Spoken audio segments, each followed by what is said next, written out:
मासिक धर्म के दौरान स्त्री को स्पर्श करने से कौन सा पाप लगता है? आइए इस प्राचीन कथा के माध्यम से जानते हैं। एक बार की बात है, भगवान विष्णु और माता लक्ष्मी शेषनाग की शैया पर विश्राम कर रहे होते हैं। तभी माता लक्ष्मी भगवान विष्णु से पूछने लगती है, हे प्रभु, आज मेरे मन में एक शंका निर्माण हो रही है, जिसका निवारण केवल आप ही कर सकते हैं। भगवान विष्णु कहते हैं, हे देवी, आपके मन में जो भी शंका हो, निसंकोच होकर पूछो। तुम्हारी हर शंका का समाधान करना मेरा कर्तव्य है। तब माता लक्ष्मी भगवान विष्णु से पूछती है, हे प्रभु, किस कारण से एक स्त्री को मासिक धर्म की पीड़ा सहन करनी पड़ती है? मासिक धर्म के दौरान स्त्री को स्पर्श क्यों नहीं किया जाता है? इसका क्या रहस्य है? भगवान विष्णु मुस्कुराते हुए कहते हैं, हे प्रिय, आज तुमने समस्त मानव जाति के कल्याण के उद्देश्य से बहुत ही महत्वपूर्ण प्रश्न किया है। तुम्हारी इस शंका का समाधान देवशर्मा की इस प्राचीन कथा में है। इस प्राचीन कथा को श्रवण करने मात्र से मनुष्य के कोटि कोटि पाप नष्ट हो जाते हैं। इसीलिए तुम इस कथा को ध्यान से पूरा जरूर सुनना। देवी लक्ष्मी कहती है, हे प्रभु, मैं इस कथा को ध्यान से पूरा जरूर सुनूंगी। भगवान विष्णु कहने लगते हैं, हे देवी, प्राचीन काल की बात है, मध्य देश के एक नगर में देवशर्मा नाम के एक विद्वान ब्राह्मण निवास करते थे। देवशर्मा अत्यंत गुणवान, बुद्धिमान थे तथा समस्त शास्त्रों का ज्ञान उसे प्राप्त था। एक दिन देवशर्मा ने अपने घर पर सत्यनारायण की पूजा रखी और अनेक ब्राह्मणों को घर पर भोजन के लिए निमंत्रण दिया। फिर देवशर्मा ने विधि विधान से सत्यनारायण की पूजा संपन्न की और ब्राह्मणों को भोजन कराकर दान दक्षिणा दी। जब सभी ब्राह्मण देवशर्मा के घर से चले गए तो वह द्वार पर आकर खड़ा हो गया। तभी उसने देखा कि उसके द्वार के सामने एक बैल और कुतिया बात कर रहे होते हैं। देवशर्मा ने उस कुतिया और बैल की पूरी बात सुनी तो उसे पता चला कि वह बैल पिछले जन्म में उसके पिता थे और वह कुतिया पिछले जन्म में उसकी माता थी। यह जानकर देवशर्मा को बड़ा दुख हुआ। उसे रात भर नींद नहीं आई। वह सोचने लगा कि किस कारण से उसके माता पिता को बैल और कुतिया बनना पड़ा। फिर दूसरे दिन वह सुबह जल्दी जागकर मुनि वशिष्ठ जी के आश्रम पर पहुंचा। वहां पहुंचकर उसने मुनि वशिष्ठ को प्रणाम किया और उनसे पूछने लगा, हे मुनिवर, आज मैं आपके पास बड़े दुखी मन से आया हूं। आज मैं बहुत बड़े संकट में हूं, कृपया आप मेरी सहायता कीजिए। तब मुनि वशिष्ठ कहने लगे, हे ब्राह्मण देवता, चिंता न करो, तुम्हारी जो भी शंका हो निसंकोच होकर पूछ लो। मैं तुम्हारी शंका का निवारण करने का प्रयास अवश्य करूंगा। फिर देवशर्मा कहने लगते हैं, हे मुनिवर, कल मेरे द्वार पर एक बैल और कुतिया आई थी और वे दोनों इस प्रकार से बात कर रहे थे। सबसे पहले वह कुतिया बैल से कहने लगी, हे बैल, मैं इस ब्राह्मण की माता हूं। आज मैं जब रसोई के पास गई थी, वहां पर दूध रखा हुआ था, लेकिन एक सर्प ने उस दूध के बर्तन में विष उगल दिया और उसी दूध से खीर बनने वाली थी। इसीलिए मैंने तुरंत ही उस दूध को जमीन पर गिरा दिया। ऐसा करते हुए मुझे बहू ने देख लिया और पीट पीट कर मेरा बुरा हाल कर दिया। अब मुझे चलने में भी दिक्कत हो रही है। उस कुतिया की बात सुनकर वह बैल कहने लगा, हे कुतिया, मैं तो इस ब्राह्मण का पिता हूं। आज मैं इसके द्वार पर आया था। इसने सभी को भोजन कराया, किंतु मुझे घास भी नहीं डाली। इसी कारण से मैं बहुत दुखी हूं। देवशर्मा कहता है, हे मुनिवर, इस प्रकार से वह बैल और कुतिया बात कर रहे थे। उनकी बातें सुनकर मुझे जान पड़ा कि वे दोनों ही साक्षात मेरे माता पिता हैं।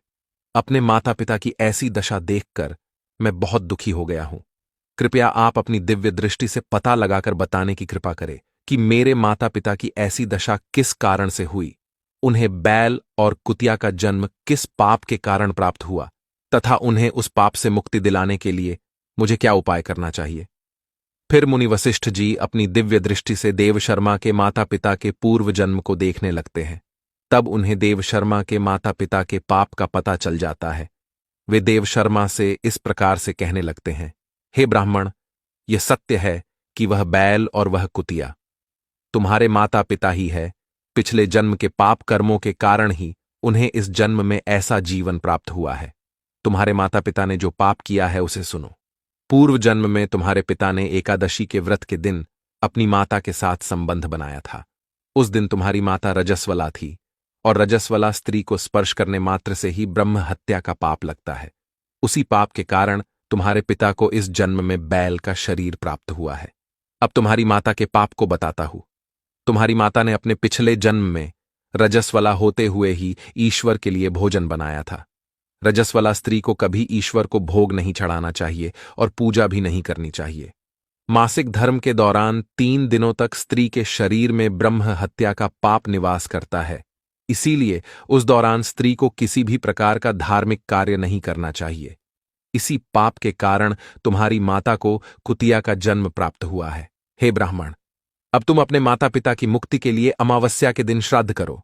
इस प्रकार से मुनि वशिष्ठ जी के वचन सुनकर ब्राह्मण अत्यंत दुखी हुआ और उसने अमावस्या के दिन अपने माता पिता के लिए श्राद्ध, तर्पण तथा दान धर्म किया, जिससे उसके माता पिता को मोक्ष की प्राप्ति हुई। भगवान विष्णु कहते हैं, हे देवी, अब मैं तुम्हें बताता हूं किस श्राप के कारण स्त्रियों को मासिक धर्म से गुजरना पड़ता है। इसे तुम ध्यान से सुनो। सत्ययुग में कालकेय नाम के दुष्ट राक्षस रहा करते थे। वे महाभयंकर राक्षस स्वभाव से अत्यंत उग्र और दुष्ट थे। वे सदैव ही युद्ध के लिए तत्पर रहा करते थे। ऋषि मुनियों के यज्ञ आदि स्थानों पर जाकर वे राक्षस उत्पात किया करते थे।